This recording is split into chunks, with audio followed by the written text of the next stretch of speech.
Good morning बच्चों, कैसे हैं आप सब लोग? होप सो अच्छे होंगे। तो चलिए बच्चों, हमारा जो PYQ सॉल्यूशन चल रहा है economics honours semester 2 intermediate statistics का सॉल्यूशन पेपर मैं 2023 बच्चों आपके साथ डिस्कस कर रहा हूँ। तो चलिए जी देखते हैं नेक्स्ट क्वेश्चन में हमारे पास क्या है। अब है क्वेश्चन नंबर 10। तो क्वेश्चन नंबर 8 तक मैं फुल्ली सॉल्व कर चुका हूँ अपने डिफरेंट प्रीवियस वीडियोज में। क्वेश्चन नंबर 10 एक बार देखते हैं क्या कह रहा है। Suppose an automobile company is looking for additives that might increase gas mileage. As a pilot study, they send 30 cars fueled with a new additive on a road trip from Bangalore to Ahmedabad. Without the additive, those same 30 cars are known to the average 25.0 mpg with a standard deviation sigma of 2.4 mpg. Suppose it turns out that the 30 car average y bar is equal to 26.3 mpg with the additive. तो वो कह रहा है कि मैंने पहले भी 30 car को भेजा, N1 30 कार्स हैं। जब उनके अंदर कोई एडिटिव्स हम नहीं डालते हैं, मतलब जो पुराना हमारा गैस सिस्टम है उसी को डालते हैं, तो हमारा जो एवरेज आता है वो आता है 25 mpg। ठीक है, जिसका स्टैंडर्ड डेविएशन सिग्मा हमारा कितना है 2.5 mpg।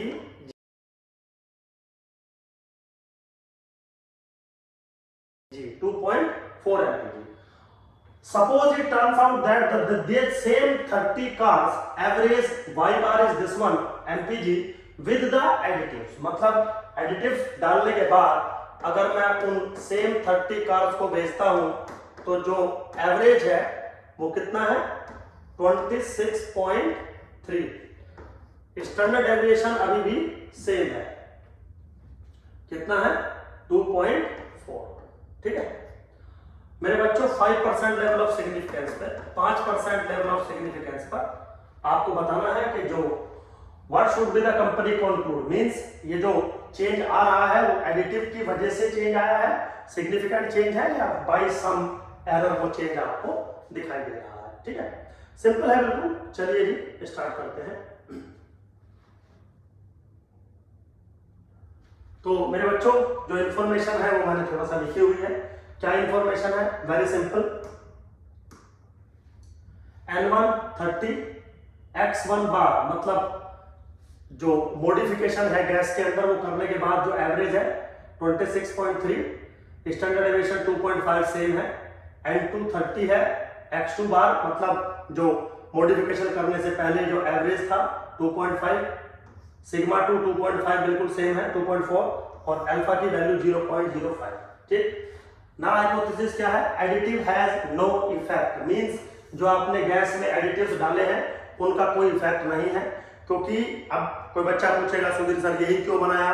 क्योंकि नल हाइपोथेसिस का एक डेफिनेशन होता है मेरे बच्चों, null hypothesis is a positive statement which is possible to reject. मतलब हम ये चेक करते हैं कि जो हम करना चाहते हैं वो कहीं रिजेक्ट तो नहीं हो रहा।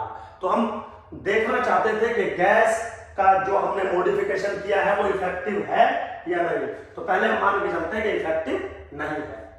फिर alternative hypothesis, additive has effect. Obviously बात है, अगर एडिटिव हैज इफेक्ट है तो जो एवरेज है वो बढ़ जाना चाहिए एक्चुअली। अब यहां गलती से भी नॉट इक्वल टू मत कर देना, क्योंकि नॉट इक्वल टू में तो लेस देन पे भी ट्रू हो जाएगा, उसमें प्रॉब्लम ये हो जाएगी कि वो नेगेटिव इफेक्ट आएगा तो इफेक्ट नहीं माना जाएगा। ठीक है, तो जो अल्टरनेटिव हाइपोथेसिस है मेरे बच्चों वो राइट टेल्ड आपकी हाइपोथेसिस बनेगी। नाउ इन दिस सिनेरियो आपको पता है डिफरेंस ऑफ मीन की टेस्टिंग हो रही है और मेरी जो पॉपुलेशन है वो नॉर्मल बिहेवियर कर रही है। तो under the null hypothesis, under the H0 जो टेस्ट स्टैटिस्टिक्स बनेगा Z calculated is nothing but X1 bar minus X2 bar divided by under the root of sigma 1 square by N1 plus sigma 2 square by N2। ठीक है, ये formulation मेरी होती है, आपको बिल्कुल पता होगा, कोई इसमें रॉकेट साइंस नहीं है। चलिए x1 bar minus x2 bar is not 1.3 और x1 बार बड़ा है under the root of sigma 1 square भी सेम है, सिग्मा 2 स्क्वायर सेम है, n1 n2 भी सेम है, तो यहीं पे हम इसको कर देते हैं 2 इंटू सिग्मा 1 स्क्वायर यानी कि 2.4 का स्क्वायर डिवाइडेड बाय n1 कितना है 30 के बराबर। मेरे बच्चों जब कैलकुलेट करोगे तो 2.09 आपको वैल्यू मिल जाएगी। ठीक है, अब राइट टेल टेस्ट है, be careful, right tail test है तो z की टेबुलेटेड वैल्यू एट कितना लेवल ऑफ सिग्निफिकेंस है 0.05 बराबर होती है 1.65 के। ये चीज आपको टेबल से फाइंड आउट करनी पड़ेगी। तो मेरे बच्चों z कैलकुलेटेड किससे बड़ा आया है, z टेबुलेटेड से, इसका मतलब है we reject the null hypothesis.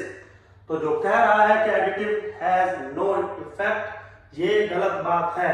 Additives का इफेक्ट हुआ है तभी हमने नल हाइपोथेसिस को रिजेक्ट किया है।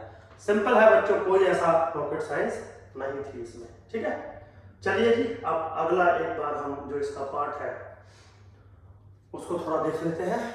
क्या है, using the same information as in part A. पिछले वाले में जो हमने इंफॉर्मेशन डिस्कस की थी, स्पेशली हाइपोथेसिस जो हमने सेटअप किया था, उनका अगर मैं यूज करूं, suppose the company can commit 2 different type of error. Company जो है 2 टाइप की एरर को कमिट कर रही है। क्या है, if the additive is effective, if the additive is effective but the position is taken that the increase from this to this is due solely to the chance, the company will mistakenly pass up a potentially lucrative product। मतलब वो कह रहा है कि if the additive is effective, मतलब additive जो है वो इफेक्टिव थे लेकिन फिर भी आपने जो नल हाइपोथेसिस को एक्सेप्ट कर लिया। तो हम क्या कर रहे हैं, बेसिकली एक्सेप्ट कर रहे हैं नल हाइपोथेसिस को, जबकि नल हाइपोथेसिस रिजेक्टेबल है या अल्टरनेटिव हाइपोथेसिस रिजेक्टेबल है। तो basically this is type 2 error. On the other hand, if the additive is not effective, if the additive is not effective मतलब एक्चुअली में H0 ट्रू है but the firm interprets the mileage increase as proof that the additive will works, है ना। तो इसका मतलब क्या है कि हम additive are not effective means हम H0 ट्रू है जबकि हम एक्सेप्ट किसको कर रहे हैं, H1 को एक्सेप्ट कर रहे हैं। तो दिस इज टाइप 1 एरर, जिसका मतलब है हम reject the null hypothesis when it is true कर रहे हैं। Time and money will ultimately be wasted developing a product that has no intrinsic value. चलिए छोड़िए, what are these errors known as. तो पहले वाली है टाइप 2 एरर और दूसरे वाली है मेरे बच्चों टाइप 1 एरर। ठीक है, आगे क्या कर रहा है, calculate the probability of both of these error. Type 1 type 2 दोनों एरर की प्रोबेबिलिटी आपको डिफाइन करनी है। If the region of rejection is defined as this one. क्या है region of rejection, x bar is greater than equal to 25.718.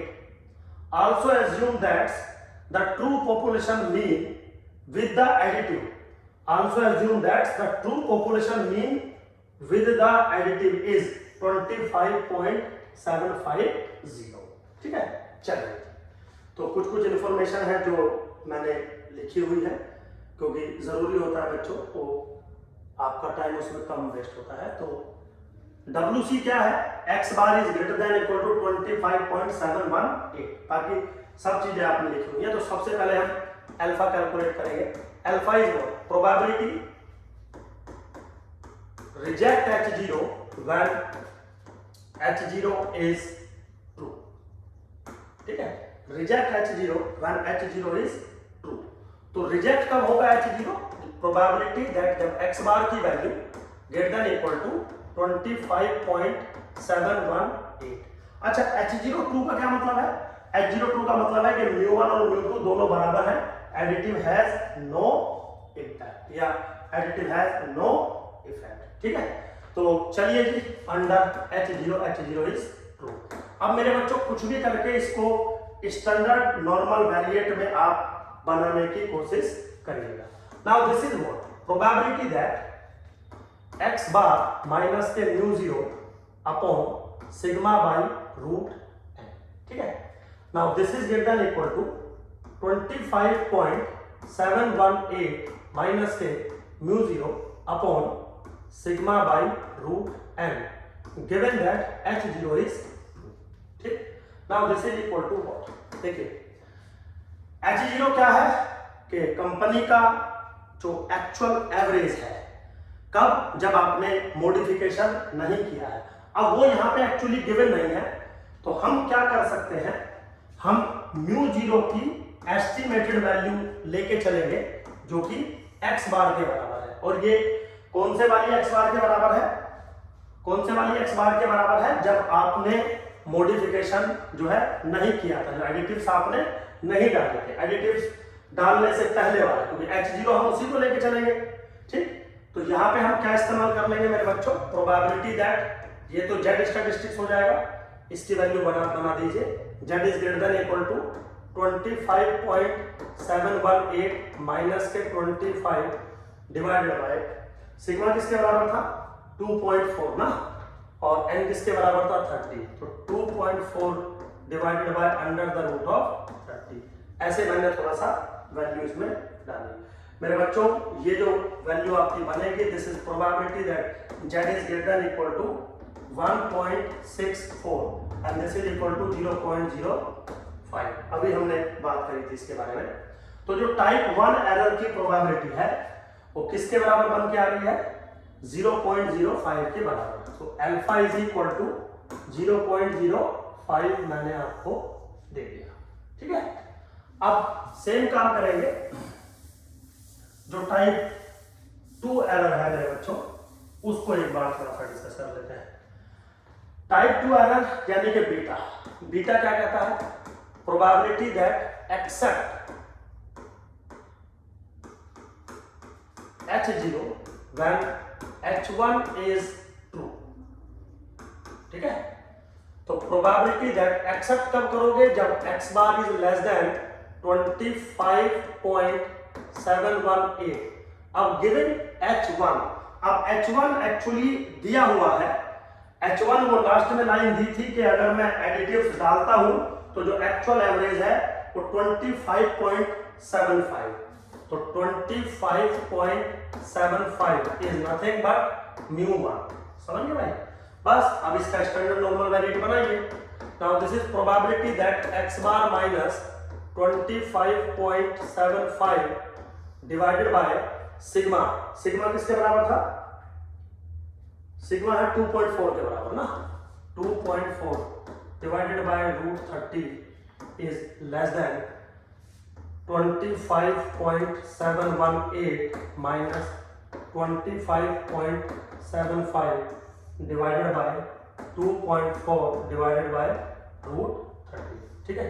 Now this is what probability that z is less than, ये value किसके बराबर है, और सबसे पहले तो नेगेटिव बनेगी माइनस के 0.07 and this is equal to 0.47, ठीक है बच्चों। Now this is my type 2 error. बहुत अच्छा क्वेश्चन था, मतलब ऑन ए ग्रेजुएशन के लेवल पे अगर हम देखें तो अच्छा क्वेश्चन है मेरे बच्चों।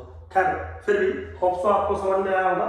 कोई डाउट या कंफ्यूजन है तो आप जो हमारे यूट्यूब पे वीडियोस हैं आप उन पे कोई कमेंट एक बार लिख सकते हैं, हम लोग वहां पे आपको जवाब देंगे, या आप हमें कॉल भी कर सकते हैं। चलिए खैर नेक्स्ट वीडियो में मिलते हैं अगले क्वेश्चंस के साथ। Thank you very much.